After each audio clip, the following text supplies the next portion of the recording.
Assalamualaikum warahmatullahi wabarakatuh. Perkenalkan, nama saya Dian Mustikasari, NPM 50257, kelas 4 BPGSD, dengan mata kuliah Telaah Kurikulum, dosen pengampu Bapak Tio Gusti Satria, Magister Pendidikan. Baiklah, di sini saya akan menjelaskan tentang memahami perkembangan kurikulum 2013, kurikulum darurat, dan kurikulum paradigma baru.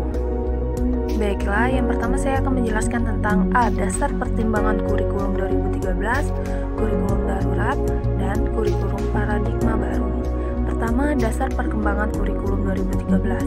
Penyusunan kurikulum 2013 didasarkan pada 3 aspek yang merupakan landasan pengembangan kurikulum, yaitu pertama, aspek filosofis, 2, aspek yuridis, dan aspek konseptual. Aspek filosofis memaknai bahwa pendidikan berbasis pada nilai-nilai luhur, nilai akademik, serta kebutuhan peserta didik dan masyarakat. Konsep dasar kurikulum 2013 adalah sikap, keterampilan, dan pengetahuan. Kurikulum 2013 disusun dengan mengembangkan dan memperkuat sikap, pengetahuan, dan keterampilan secara berimbang. Selanjutnya, saya akan menjelaskan tentang faktor pertimbangan kurikulum 2013. Yang pertama yaitu faktor peserta didik. Asas yang perlu dipertimbangkan secara mendasar yaitu pertama, asas psikologi, 2, asas pedagogis, 3, asas sosiologi, 4, asas psikologi belajar, 5, asas organisataris. Yang kedua yaitu faktor materi pelajaran, 3, faktor pendidik, 4, faktor pendekatan dan cara mendidik. Kedua, dasar pertimbangan kurikulum darurat. Dalam kurikulum darurat, Mendikbud membeberkan kompetensi dasar dikurangi secara dramatis untuk setiap mata pelajarannya. Jadi, di Kemendikbud melihat seluruh kompetensi dasar perpelajaran, dan kami memilih kompetensi dasar yang terpenting yang menjadi esensial dan akan menjadi fondasi bagi pembelajaran dan level kompetensi berikutnya dan menjadi persyaratan untuk maju ke level selanjutnya. Diharapkan pemerintah melalui kurikulum darurat ini, Mendikbud menjelaskan tersedia acuan kurikulum yang disederhanakan bagi guru. Kendati pemerintah telah menyiapkan kurikulum bagi sekolah yang membutuhkan kurikulum dengan standar pencapaian dan kompetensi dasar yang lebih sederhana, sekolah atau satuan pendidikan tidak diwajibkan untuk mengikuti kurikulum darurat tersebut. Selanjutnya yang ketiga, dasar pertimbangan kurikulum paradigma baru. Arah perubahan kurikulum yang menjadi dasar pertimbangan paradigma baru perlu dilakukan, diantaranya adalah revisi standar pencapaian yang perlu diterbitkan dalam pembelajaran yang lebih sederhana.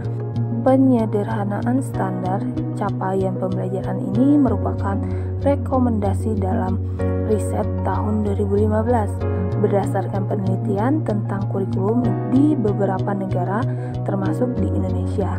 Hasil belajar yang rendah di negara berkembang adalah karena desain kurikulum yang belum sesuai dengan perkembangan kemampuan anak. Kajian yang dilakukan oleh periset juga menunjukkan bahwa di beberapa negara berkembang seperti Indonesia, materi pembelajarannya begitu padat, begitu guru tidak memiliki waktu yang cukup untuk menyelesaikan konsep dan memperhitungkan kemampuan kompetensi siswa dalam memahami pembelajaran. Selanjutnya, saya akan menjelaskan memahami perkembangan kurikulum 2013. Kurikulum 2013 merupakan kurikulum yang lebih mengutamakan pemahaman, skill, dan pendidikan yang berkarakter. Siswa dituntut untuk lebih aktif dalam proses pembelajaran. Siswa dituntut untuk paham atas materi, serta siswa harus aktif berdiskusi dan mampu berpresentasi, serta memiliki sopan, santun, dan disiplin yang tinggi. Tujuan kurikulum 2013 adalah mempersiapkan manusia Indonesia agar memiliki kemampuan hidup sebagai pribadi dan warga negara yang beriman, produktif, kreatif, inovatif, dan efektif, serta mampu berkontribusi pada kehidupan masyarakat, berbangsa, bernegara, dan beradab dunia. Yang kedua, memahami perkembangan kurikulum darurat.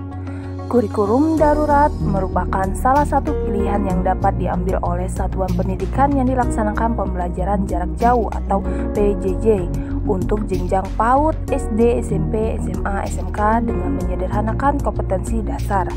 Pelaksanaan kurikulum pada kondisi khusus bertujuan untuk memberikan fleksibilitas bagi satuan pendidikan untuk menentukan kurikulum yang sesuai dengan kebutuhan pembelajaran peserta didik. Satuan pendidikan pada kondisi khusus dalam pelaksanaan pembelajaran dapat 1. Tetap mengacu pada kurikulum nasional, 2. Menggunakan kurikulum darurat, 3. Melakukan penyederhanaan kurikulum secara mandiri semua jenjang pendidikan pada kondisi khusus pada memiliki dari 3 opsi kurikulum tersebut. 3. Memahami perkembangan kurikulum paradigma baru. Paradigma baru yaitu suatu model atau kerangka berpikir yang digunakan dalam proses pendidikan kewarganegaraan di Indonesia. Karena pendidikan kewarganegaraan merupakan salah satu pelajaran di sekolah penyaluran atas paradigma. Satu mata pelajaran yang memerlukan pola pembelajaran dengan paradigma baru dirancang berdasarkan prinsip pembelajaran yang terdiferensiasi sehingga setiap siswa belajar sesuai dengan kebutuhan dan tahap perkembangannya. Maka dari itu, perlu adanya penyesuaian dan sinkronisasi pada proses pembelajaran di sekolah. Baiklah, itu saja materi yang bisa saya jelaskan pada hari ini. Saya akhiri. Wassalamualaikum warahmatullahi wabarakatuh. See you.